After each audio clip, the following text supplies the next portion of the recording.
The NBA, a league that once captivated global audiences with legendary battles between players such as Magic Johnson and Larry Bird, is now seeing a steep decline in viewership. Since 2012, ratings have dropped nearly 48%, and in just this season alone, ESPN has seen a 28% dip in total viewership. Meanwhile, leagues like the NFL and MLB are currently thriving, reaching all-time highs. So what exactly happened? What is driving fans away from the game that they once enjoyed watching in basketball? In this video, we're going to break it all down. And before we get into today's video, make sure you guys hit that like button and subscribe if you guys want to stay in the know about everything NBA and NFL. I really do appreciate it, and let's get into the video. I think one of the things that fans are most outraged by is accessibility. Gilbert Arenas said it best when he said, "You gotta have every streaming service to watch games. For the NBA, it's perfect, but for viewers, you're effing us." Here's the problem. Fans need to juggle multiple platforms to watch their favorite teams. Between ESPN, ABC, TNT, local regional sports networks, and NBA League Pass, the costs pile up quickly. And let's not forget the dreaded blackout restrictions. Paying for League Pass but not being able to watch your favorite team's live games, it's an infuriating experience that I've experienced myself, and it's really what's helping drive fans away. Not only is the cost a barrier, but the sheer complexity of navigating multiple platforms is exhausting. Imagine being a casual fan, you might just give up figuring out how to watch the games altogether. This issue disproportionately impacts younger fans, the very demographic the NBA needs to secure its future growth. Many of them are already cutting traditional cable in favor of streaming services such as StreamEast or even Crack Streams, but the fragmentation of NBA broadcasting makes the experience far from seamless. And let's add some context here as well. Regional sports networks hold exclusive broadcasting rights for local games, forcing fans to subscribe to these networks in addition to national channels. So this is basically why you're having a blackout, right? Because these regional sports networks have the rights, and you're basically out of luck unless you pay for extra access to these RSNs. Even worse, you might have to subscribe to a cable package if you don't even want to, right? Fans in markets like LA and New York feel this pain acutely, where access to channels like Spectrum, Sportsnet, and MSG is a must. Even NBA League Pass, designed as a one-stop shop for all fans, excludes local games due to these restrictive contracts. The NBA has an opportunity here by simplifying access and offering more flexibility pricing models such as team-specific packages, or just eliminating blackouts altogether. The league could re-engage a significant portion of viewership. Imagine an all-affordable, all-inclusive streaming option. This could be a game changer for casuals and diehards. Moreover, the league could implement with a single digital streaming service, certifying a unified hub for all games, kind of like what we see with Amazon's NFL Thursday Night Football. This could streamline the viewer experience and broaden access to games. Past the way to watch the game, another major problem is the content that they're producing for the NBA. Fans are tired of turning into games to seeing their team lose by 30 points. Think of someone being a fan of the Charlotte Hornets, for example. They haven't made the playoffs in the 2015 to 2016 season, currently the team with the longest playoff drought, right? And what are we seeing from them? Their management isn't doing anything. They just keep drafting players, hoping that the next guy is going to help them bring them to contenders, right? Even looking at the Wizards right now, they're 3-19. That's a horrendous start, and management isn't doing anything except for tanking for someone like Cooper Flagg.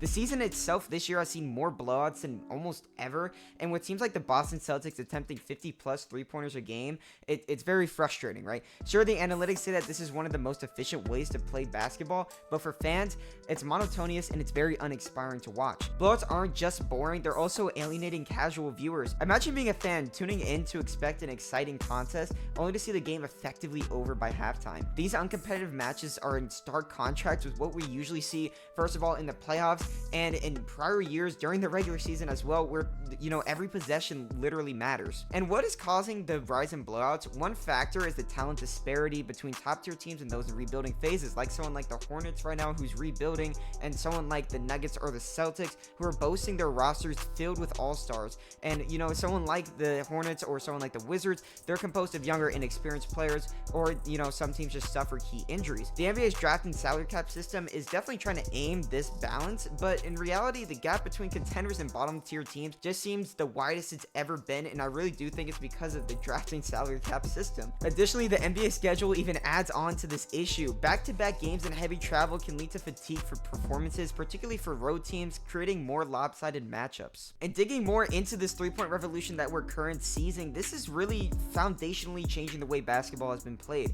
Teams like the Houston Rockets and Golden State Warriors popularized the strategy, but now nearly every team chucks threes at a record level. The problem problem, it's turned the game into a math equation rather than an art form. Fans complain that the reliance on three-pointers makes the game feel very one-dimensional. Traditional basketball such as post-ups, mid-range artistry, and defensive battles is taking a backseat right now. Charles Barkley once said the analytics nerds have taken the beauty out of basketball, and it's honestly hard to argue what he's saying because teams' entire offenses revolve around making or missing three-pointers. The over-reliance has deeper implications. For one, it removes the unpredictability of games. Watching a superstar like Shaq dominate in the paint or a mid-range specialist like Kobe Bryant hit contested jumpers brought a level of artistry and variety to the game. Today, many fans feel robbed of that magic. Additionally, the emphasis on three-point shooting has led to a more stagnant ball movement as players often camp out beyond their arc waiting for a kick-out pass instead of cutting or driving to the basket, as well as seeing a lot more ISO ball. Moreover, players are specializing earlier in their careers to become three-point shooters, limiting the development of well-rounded skill sets. This trend could impact the game for decades if not addressed. Fans also feel the intensity isn't there during the regular season, and honestly, I totally agree. Defense, practically optional. Blowouts aside, games often lack grit until playoffs arrive, and by then some fans have already checked out. What's causing a decline in defensive intensity? Some point to rule changes that favor offense, such as crackdown on hand checking or the freedom of movement of emphasis, especially on the ball. They really don't call any carries anymore or travels like we've seen with James Harden. But while these changes have made the game faster and more fluid, they've also made it harder for defenders to impact the game without fouling.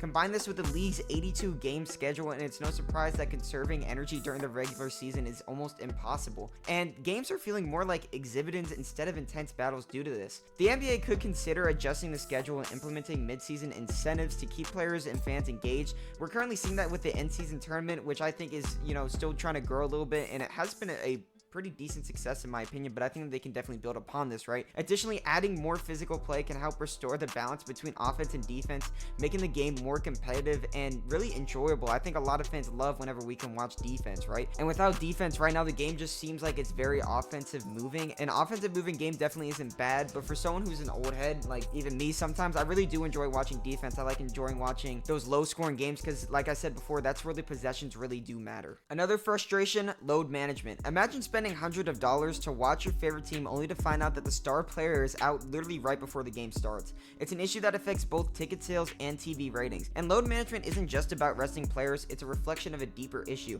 the grind of the regular season. Coaches and medical staff prioritize long-term health over short-term entertainment, especially with the ultimate goal of being playoff successors. However, this strategy can create tension with fans who feel cheated out of seeing their favorite players perform. A possible solution has actually been implied to where NBA players are, I believe, required to perform 65 games to be, nominated for an award in the season. And I feel like this is definitely something that is helping a little bit. I think that if you can add some monetary incentives as well for playing some games, or it's something like fully guaranteed contracts, kind of like we see in the NFL, that would be, very impactful as well. And I feel like, if we also reduce regular season games amounts, because I don't think we need 82, this might impact the revenue in the short term, but it could lead to a better product in the long term, right? Expanding fan education about reasoning behind load management can help mitigate frustration as well. I think that clearer communication about players' rest schedules might make fans feel more included in the process, and if they don't decide to do any of the things I just talked about, then that might be able to help alleviate some of the stress that we feel. So why are other leagues like the NFL and MLB currently thriving while the NBA isn't? It's pretty easy: accessibility and engagement. Looking at the NFL, the league consolidates its game under fewer platforms and ensures most are accessible on basic cable. Their marquee matchups are strategically placed in primetime slots, ensuring maximum visibility. Even games aired on streaming platforms such as Amazon are marketed as essential viewing events, making them easy for fans to find. Looking at the MLB, a game that has a 162 game schedule, which is very hard for fans to stay engaged in, they have taken significant steps in modernizing its gameplay and appealing to younger audiences. Recent rule changes such as the pitch clock and larger bases have sped up the pace of play while maintaining the core of the sport. Additionally, MLB has embraced its international audience with growing presence in markets like Japan, the Dominican Republic, and Mexico, expanding its global reach. The NBA's challenges, high cost, fragmented platforms, and a less compelling product stand out when compared to these successes. Learning from these leagues could provide a blueprint for change. For example, streaming access for games or adopting adopting a more flexible schedule like the NFL's could address viewership concerns. Additionally, the NBA could explore more ways to increase fan engagement during the regular season, such as keep on innovating the midseason tournament and, keeping some innovative digital content in there, maybe more targeted towards younger audiences. Another key factor is how these leagues have been leveraging by storytelling. The NFL and MLB have consistently highlighted player rivalries, underdog stories, and milestone moments to captivate their audiences, as well as very marquee matchups in the playoffs, like in the World Series, the Dodgers versus the Yankees. Of course, the two big market teams, but it was highly publicized because you had Shohei Ohtani on the Dodgers, and of course Aaron Judge with the Yankees, as well as Juan Soto. So it was very good the way that they marketed the World Series, and that's why they were up 67% in viewership. The NBA, by comparison, has leaned heavily on individual superstars,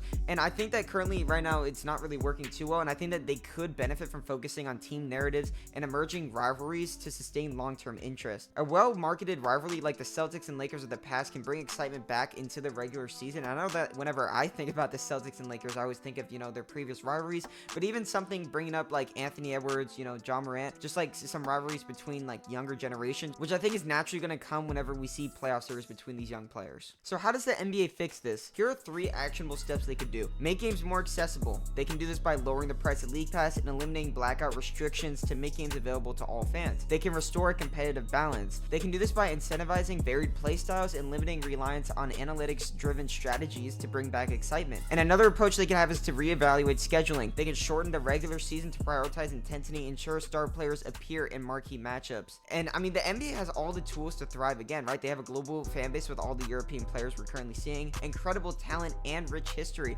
But to reclaim its former glory, the league must listen to its fans and evolve with the times. Until then, the decline in viewership will continue to be a story that overshadows the game itself. Alright, that's the end of the video. Thank you guys so much for sticking around for the whole thing. I really do appreciate it. If you guys like it, make sure you guys leave a like, subscribe if you're new to stay in the know about everything basketball and football. I really do appreciate it. And yeah, I'll see you guys in my next video.